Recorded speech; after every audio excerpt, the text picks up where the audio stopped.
Kas yra stresas akrilui? Stresas? Lazeris yra stresas. Taigi, termiškai tai vidinis įtempimas.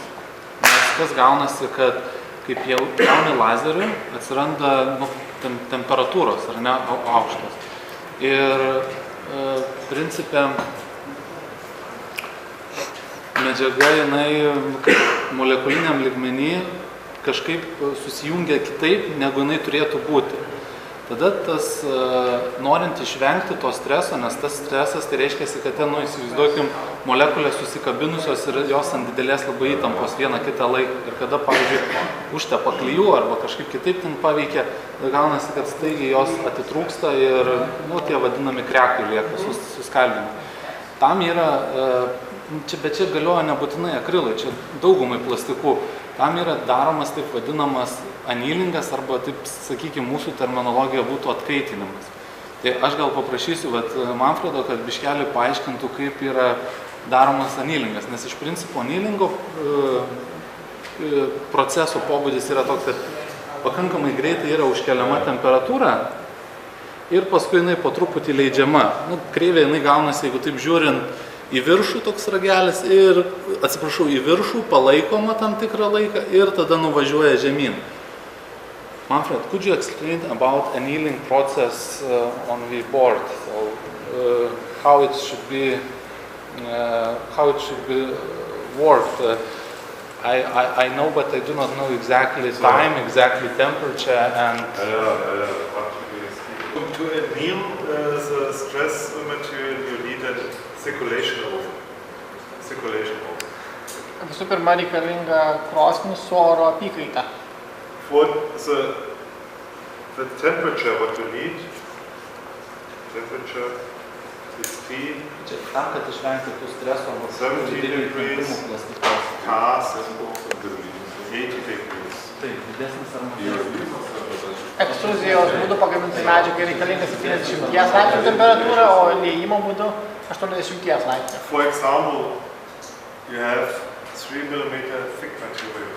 Tarkime, įmame 3 mm storio akrilo sluoksnį, lakštą. We said normally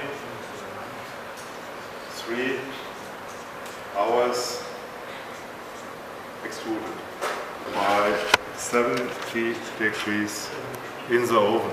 Jeigu ekstruzijos būtų pagamintas, tai reikės krosnį laikyti 3 valandas 30 laipsnių temperatūroje. It's not a problem to start with a running oven. So, for example, you start your oven at 8 o'clock in the morning. You have produce a piece with a laser, easy. At 10 o'clock. The oven now, they arrived, the temperature, you start the oven at 7 or 8 o'clock, the oven arrives the temperature at 8:30, then, and your tile is finished at 10 o'clock, then you can take the material directly in the hot oven. There is no problem for the material. Ir medžiagai nėra jokios bėdos, jeigu mes įdėsime lakštą jau iš anksto įkaitintą krosnį. So then you start with a hot oven, and in this case the time it's now running. The oven is hot, and you have the 70 degrees, and then you have to wait 3 hours. Then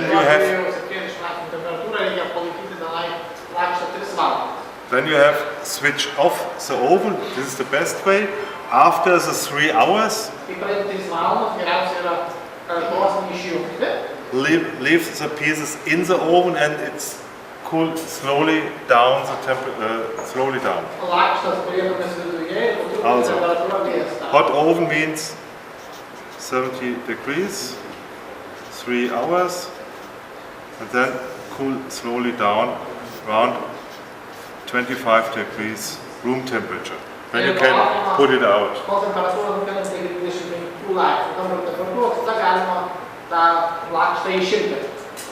So if you start the cold oven,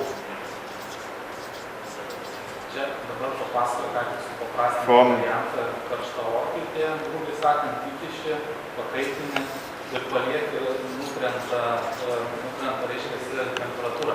Čia principė, ką aiškina, tai yra toks buitinis. Dabar, man atrodo, aiškins pilną procesą, kaip, pavyzdžiui, visi plastikai išvažiuoja iš gamyklų, ar tai buvo grilas, ar kiti, jie išvažiuoja tik tais po mylinti. Tai va čia dabar, ko gero, turėtų aiškinti, kad pirmiausia iškeliama lėtai temperatūra, tada palaikoma kaip tenais ir tada vėl išjudama ir turėtų nukristi iki normalios temperatūros kampai. So if you start with a cold oven and your piece is it's finished and you want to anneal it, so take the piece in a cold oven, start the oven, then the heat runs up 70 degrees, and you have to wait maybe 30 minutes, and after arriving the temperature then runs the time from 3 hours, and then you have to switch off the oven and cool slowly down in the oven. You need more time to make the pieces stress-free if you start with a cold oven. Jeigu mes iš karto laukime į per šaltą orkaitę, tai reikės papildomai gal palaukti kokius pusę valandos, kol orkaitė įkais, tada 3 valandas palaikyti. Kaip sakiau, tada reikės laukti ir jau temperatūrą nukris į kambario temperatūrą. Taip sakant, bendras laikas pailgės. Jeigu orkaitė temperatūra apytiksliai, kas yra geriau, tarkim 100 laipsnių ir po to kremti, 100 laipsnių, o ne 70 gal yra irgi gerai, nėra blogai. Savo netraučkai pagavo, bet gal šitas. You have to stick to 70 degrees, or can it be higher perhaps, so we can save on time, no? If it is not possible to make exactly temperature at 70 degrees, so maybe it can do approximately 100 and to leave it 3.5 hours. 100 is a good temperature. It's too high? So, okay, another way question would be how exactly temperature should be at 70 degrees? No. 70 up to maximum 80 degrees is possible, and here 90 degrees, not more. Is 70 you always have to reach. If you're below 70, then it's for nothing. Yeah. Then you can, I need more time. then you're wasting time. So 70 is necessary. If it's 75 or 80, this is not a big deal. But if you're below 70, it's a problem. Yeah. Jeigu ilgiau,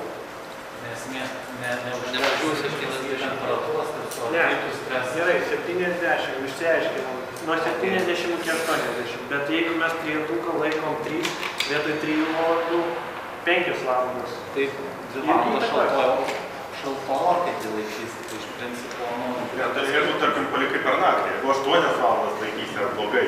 Ar blogai? Ta prasme, jeigu jūs laikysit 80 laipsnių temperatūrų ilgai, tai taip blogai, nes jisai pradės po truputį minkštėti, jau pradės veikti kiti procesai. Čia esmė, kad jisai palaikvai, jisai pasiekia tam tikrą temperatūrą ir tada jau savaime vėsta. Per tą laiką 3 valandas išsikompensuoja vidiniai temperamentui, va čia tame yra. But I can tell you this annealing thing, this is not rocket science. Some of my customers are using a standard sauna for annealing the parts. With a ventilator.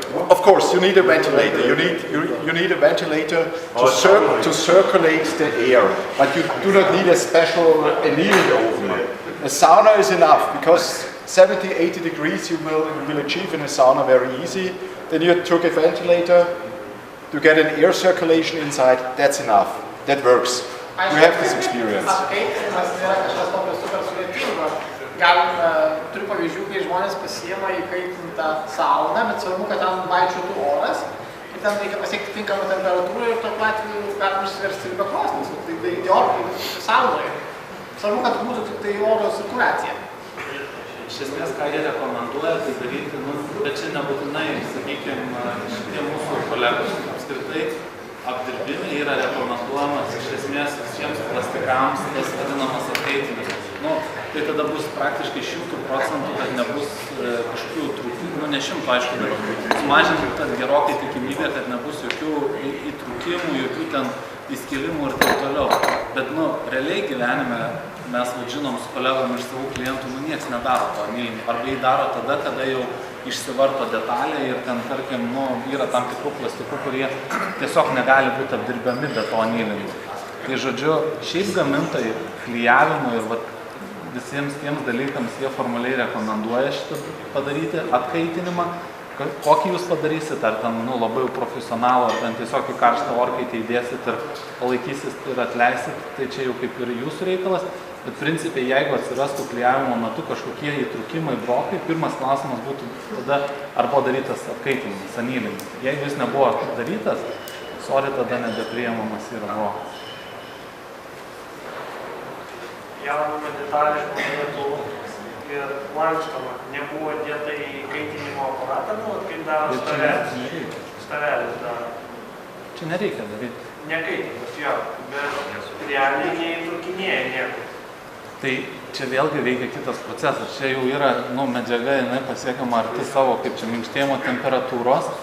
Jau ten praktiškai nu, pasidaro savaime tas anylingas, tu užlenki ir jinai atvėsta. Bet kažkiek mikroįtrūkimai gaunasi greičiausiai tampos. Galbūt, jo. Nu, jo, gali būti. Čia eina kalba po lazerio pjovimo, po, sakykime, klijų, kur yra kažkokia chemija, kur yra agresyvumas. Nes, kad kolega gerai pastebėjo, pjovimas pjūklų irgi yra tam tikras sukeliamas nu, plastikui reiškia stresas. Bet nu, jisai yra ant tiek mažas, kad, nu, sakykime, užtepus klijų, nu, ten nieko nevyksta. Tai va, tai čia nu, toks yra triukas, kad reiškia, jeigu nesigauna apdirbimas arba kažkokia detalė, nereiškia, kad tai yra blogas plastikas arba nu, kažkokie netinkami klijai naudojami. Tai gali būti susijęs su to, kad nu, ne visai technologiškai yra daroma. O dažniausiai taip ir daroma dėl laiko, dėl laiko stokos norima greitai padaryti.